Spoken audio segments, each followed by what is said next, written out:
আসসালামু আলাইকুম, সবাইকে ঈদুল আজহার শুভেচ্ছা। তো আমরা আজকে একদিনের জন্য কষা হয়ে গেলাম। বড় ভাই, এই যে আমরা কোরবানি দিচ্ছি প্রতি বছর, এই কোরবানি অনেককে আমরা কিন্তু গরু গোস্তগুলো এই বন্টন করার সময় এই লোভ সামলাতে না পেরে তিন ভাগটা কিরকম কিরকম আমাদেরকে একটু বলবেন? মূলত তিন ভাগে ভাগ করতে হয়। একটা হলো আত্মীয় স্বজনের জন্য, আরেকটা গরিবদের জন্য, আরেকটা নিজেদের জন্য।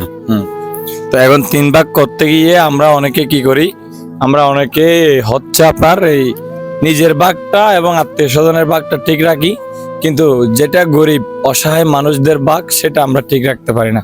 সেক্ষেত্রে গিয়ে আমাদেরকে যে কোরবানিটা তো আল্লাহর সন্তুষ্টির জন্য, জি। আল্লাহকে খুশি করার জন্য, কোরবানি কবুল হওয়া না হওয়ার পিছনে আমরাই দায়ী। আমরা